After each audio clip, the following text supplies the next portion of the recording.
Okay, so first I want to thank you, Ben and Ronnie, very much, because I think that your work, both of you, was really and is still really an inspiration for me, for all through the years. I knew you from your writings. I knew Ronnie, was already a community worker when I was a very young social worker or a student. And I think that what you do is really, you can hear it and you can maybe feel it in my own words. Okay. So I don't have a PowerPoint presentation, and I'll tell you a story and I'll read it. Okay. The first and most challenging course I taught during the year that the ministry borrowed me from the university was a course that trained social workers to work in the new programs that were targeting families whose children are considered to be at risk. Shirley was one of the students in that course. It was a very intensive course of 196 academic hours, which is quite a lot, and it was an intensive, a long course, and the first course that integrated PAP and the topic of children at risk. Do you hear me there? Yeah. There were many expectations from that course, and I felt I was being watched by my colleagues from the ministry who wanted so much for the new programs and training to succeed, and were not 100% sure that I was the right person to do the task of educating and training the social workers, that poverty was the right language. My aim as a teacher is never only to provide cognitive knowledge, but also to give my students some kind of experience that will engage them.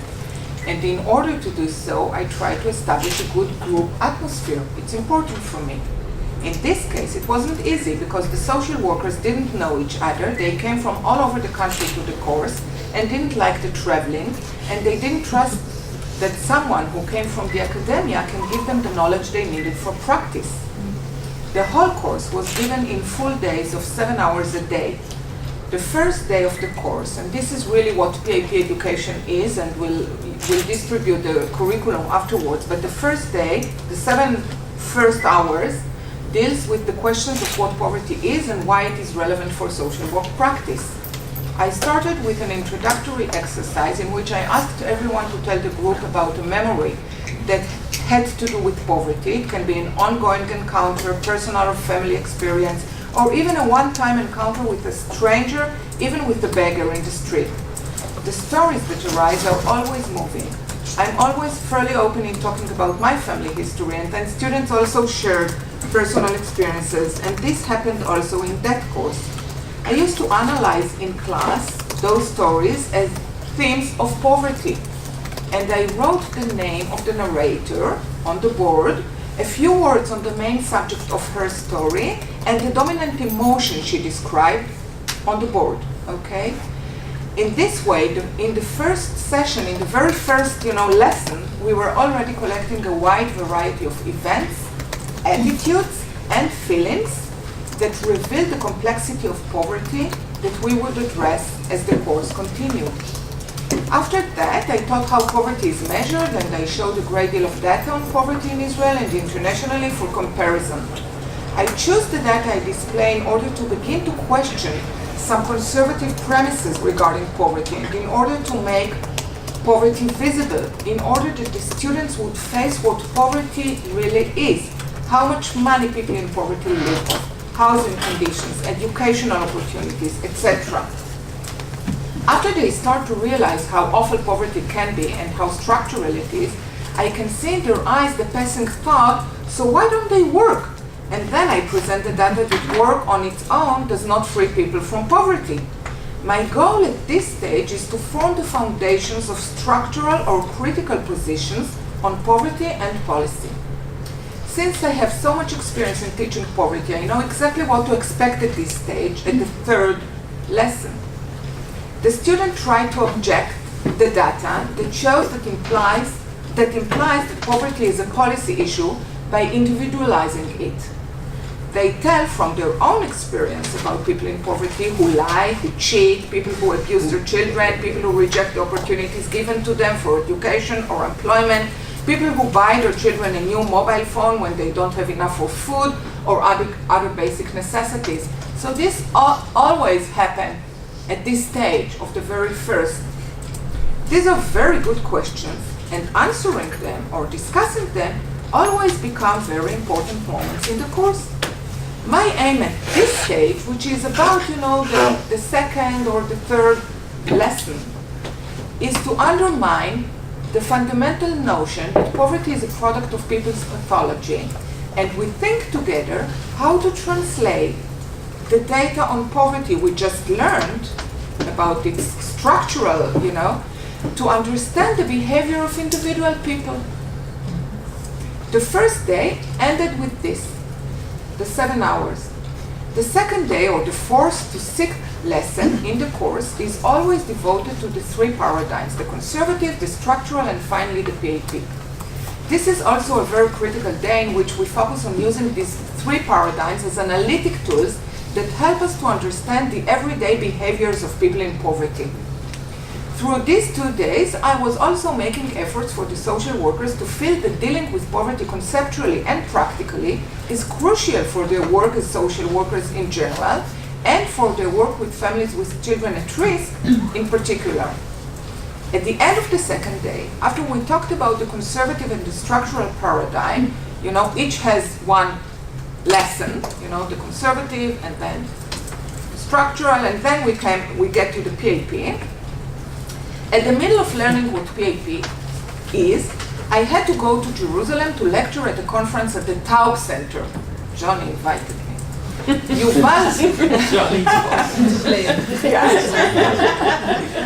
Yuval substituted me. It was in Tel Aviv, and Yuval came to give this, the last session of that day. The women sat in half circle in student chairs without a desk in front of them. Suddenly, in the middle of the class, one of them, the eldest, an experienced social worker in her 50s, a woman with a great deal of presence, stood up in the middle of the class and said angrily to Yuval, "I'm fed up with this brainwashing. You're doing brainwashing here. I'm sick of all this poverty." Then took her bag, left the classroom, and didn't come back.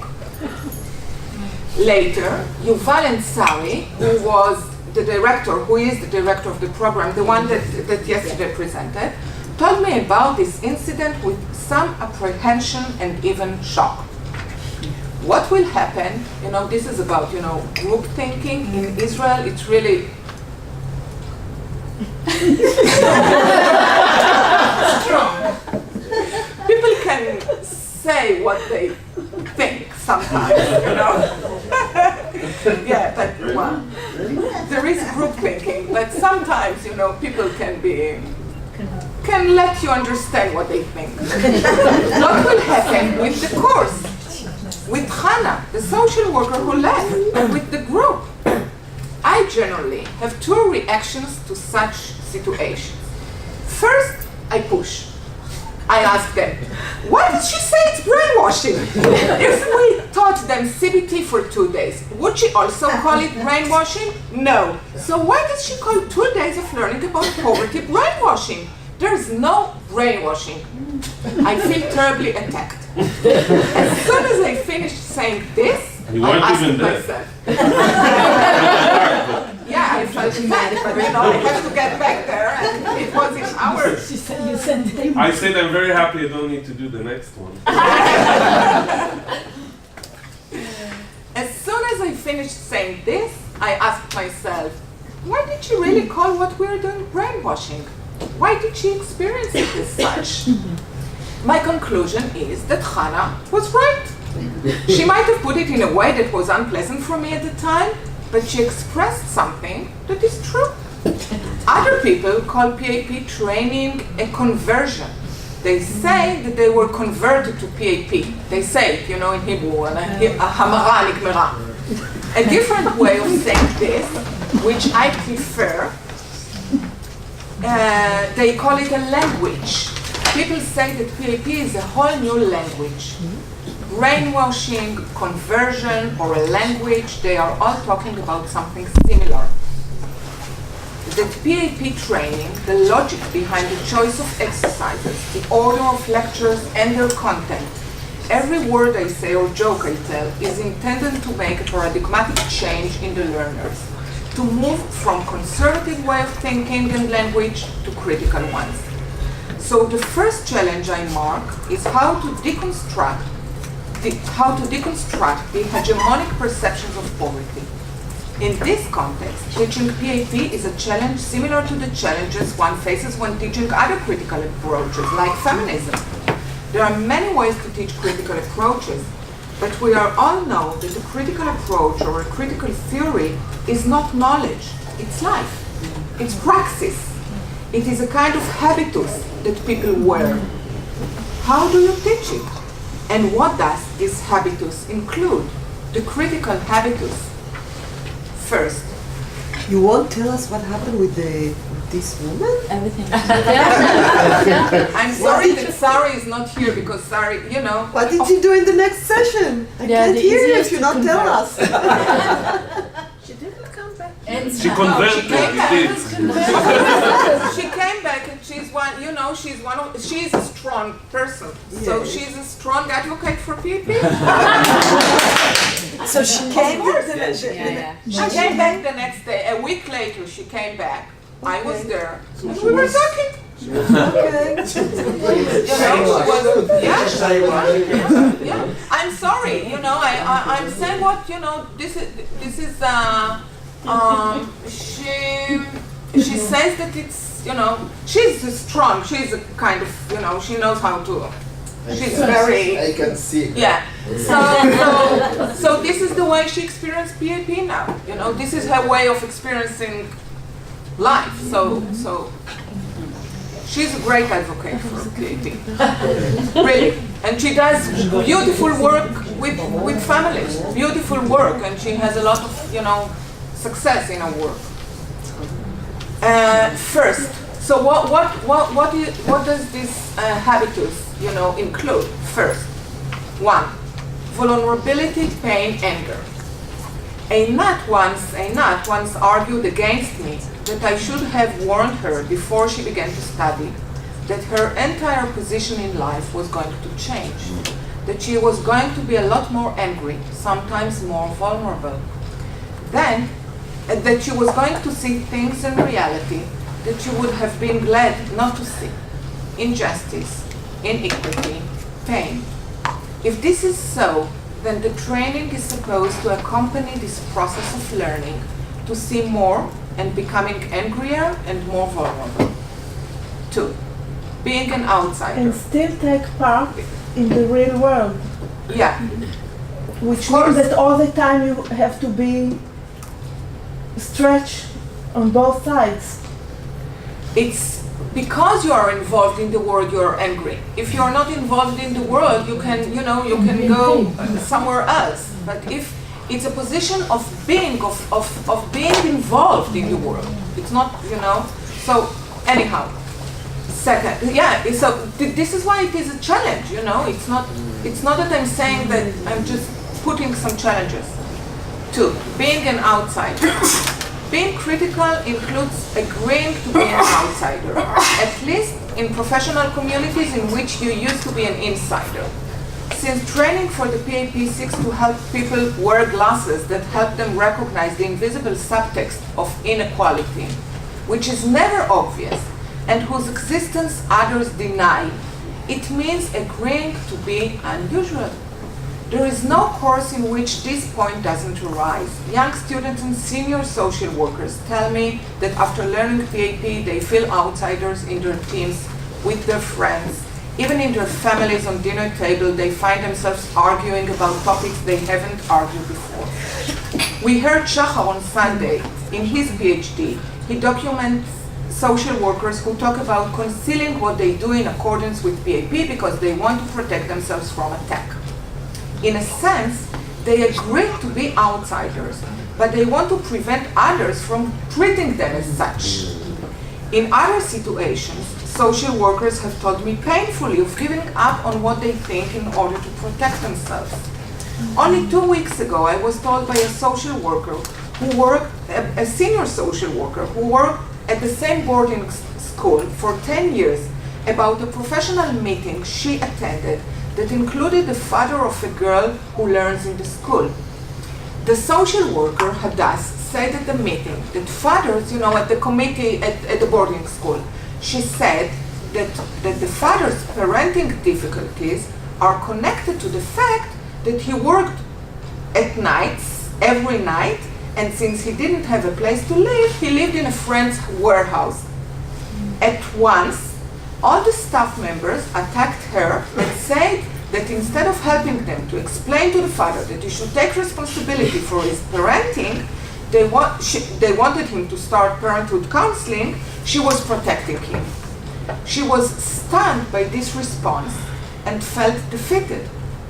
She told me that after the meeting, the father called her and told her how defeated he had felt there and how he felt that he was not being listened to. She said she thought he dared to tell her these things because he thought that she felt the same way. What will she do with this experience? Will she fall back into line, or will she see it as an opportunity to reposition herself in relation to her role, in relation to the profession, and in relation to this father and his child? What does she need from me to succeed in this repositioning? 3. Transforming knowledge and attitudes into practice. Teaching PAP to practitioners is much more challenging than teaching it to university students. Because at the university I'm only a teacher, I don't have full knowledge of what they do in practice. All I know is what they write in their papers or exams. In the training in the various programs, from the student program, from the student program here, to the courses for directors and inspectors and supervisors at the welfare ministry, my goal is to change people's practice. My success is not measured in teaching evaluations or the grade point average of my classes, but in my ability to accompany them in such a way that once they are alone with a client who irritates them, hurts them, discourages them, or frightens them, they will look for the words with which to respond to her or to them. They will find the words of PAP. This is a huge challenge. How to influence them to open something within themselves that produces this language within them in real time. This means that after they have agreed to identify the inequality, the injustice, and they agree to take the side of service users, they also know what to do with it and have the skills to do so. The fact that today we have increasing numbers of interventions and we can write about them is of course a very significant tool in our current training. I'm thinking about Shirley, I was so touched by what she did, and she said she learned it from me, but she didn't, I wouldn't have known what to do in this situation. She knew it, she has it, she invented it. So, and this is really, and the fact that she writes it now is so important for other students, and that we are starting to collect all these stories of interventions in the PAP. 4. Remember the radical baggage. This is the 4th challenge. ככה אומרים baggage? Baggage. One of the things I least like to hear is that I teach empathy. I never mention the word empathy in my teaching, but sometimes people translate my words into their world and tell me, you're talking about empathy or about the strength approach. In the last supervisor's course, in the last inspector's course I taught, almost half of the supervisors, inspectors, were Arabs. One of the Arab supervisors said something about the inequality in the distribution of resources between Jewish and Arab local authorities. Immediately, 2 of the other inspectors jumped up and asked, what does this have to do with social work? What does this have to do with with practice? I was there with a nut, and I said something about the fact that there really is inequality. There's no question. It's an empirical fact. And why it's difficult to hear it, and let's think why it is difficult to hear it and talk about it. One of the Jewish supervisors said, half to himself and half to the group, Michal and Einat are not afraid to talk about politics. It seems to them to be part of the game. He was right. But why didn't everyone realize it? What barriers prevent us from hearing the political? Fifth, the last challenge is how to make this change without arousing people's resistance. How to position myself as someone with a very clear agenda on the one hand, and on the other hand as someone who doesn't shut anyone off or invalidate anyone. Of course, it doesn't always work. In the worst cases, they say I'm a snob, that I think I know better than others. In these cases, I feel I have failed. The point is how to succeed in arousing in the social workers the desire for change without experiencing it as a force that is external to them. How to be very close to the experiences of people, yet force them to conceptualize their knowledge, to place it in dialogue with the critical knowledge of the paradigm. In the last part of the lecture, I will try to formulate in few words how I deal with these challenges. The first thing I do is to address the experiences of people themselves and conceptualize these experiences as knowledge. So I always start with the experiences that people bring, not with theory. It begins with the first lesson when I ask people to describe some experience related to poverty and they tell very significant things. In any case, I turn everything they tell into a thing, a concept, and an emotion. Throughout the training, people bring themselves and gradually learn to look at these experiences as a source of knowledge. The second thing I do is present the paradigm as an analytic tool. The fact that this is a paradigm and not just a collection of arguments helps me to do this. In other words, I emphasize that what is important is not to know the paradigm in the sense of being able to recite its principles, but to see it as a tool for the analysis of any situation. The paradigm is an effective tool for the analysis of policy, procedures, and regulations, and intervention and direct practice. Facing these, one may ask the four questions. What is the perception of the problem? In other words, what is the problem that policies, procedures, or practice seek to solve? This is the ontology. What is the relevant knowledge and what are its sources? This is the epistemology. How are social workers positioned in the face of the problem? Or what is the goal? What should they aspire to? This is the axiological. And what is the connection between their practice and the answers to the first questions? The other thing that I think is critical is that groups, which are in fact support groups, are created in the training sessions. I consider this to be essential because I do not think it is possible or effective to be critical alone, when you are alone. A support group is important for two reasons. First, it is necessary for maintaining reflexive processes. It is very difficult to engage in reflection alone. It is very helpful for someone to ask you questions in order to invite reflection. The second reason is that it helps one to cope with the experience of being an outsider. The group becomes important when it provides a sort of brotherhood and when it included both strong humor and seriousness. The last thing that guides me in training is dialogue. I think that I already talked about it. This is the most central characteristics, I think, I try, of teaching. I hardly ever lecture or use PowerPoint, but always conduct a dialogue in which I and the students tell stories, and together we try to examine them and understand them. The difficulty in conducting this dialogue is how not to turn it into an argument in which at the end there is one correct answer that invalidates the other person's answer. This is why I need Noor always near me. When she asked you, Rudy, do you remember, is there a correct answer? Do you remember, Rudy? Yes. At the first, it was a nice intervention. This is very delicate and relates to the challenge I mentioned earlier in how to make my position very clear without turning it into a domineering position. This is a real challenge, how to respond to people who completely disagree with me, many times. The goal of the response is always to continue the dialogue, to offer points of view, to say both explicitly and also through the method of the lesson that our goal is not to decide what is right, but to examine possibilities, to open possibilities. Another word about the structure of the course. Because in the past 2 years I have actually built dozens of courses on the PhD for the ministry, all of which had the same core but differed in their scope and in their audience.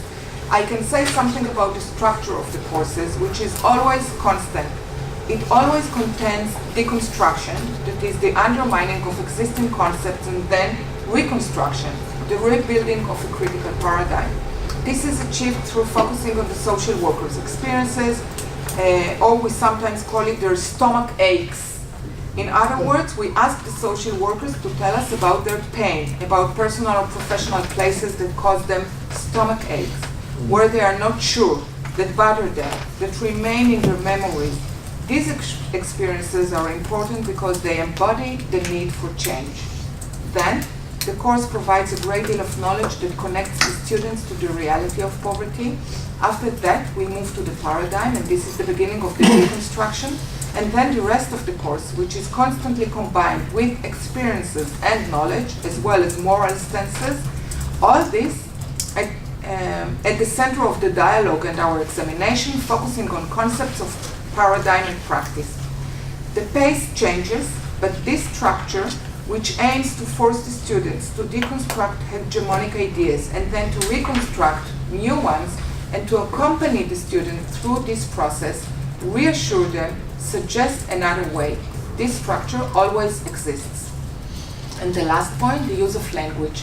It is very clear in the course which words are in and which are out. At least, in my language. I don't mention traits, and certainly not negative traits of people in poverty. Or, I don't like it when people say people living in poverty are manipulated, passive, nothing like that, of course. On the other hand, many words that were not previously part of the student's professional language become part of it. For example, microaggressions, symbolic capital, work in the real-life context, lack of opportunities, point of view, relationship-based knowledge, standing by service users' sides.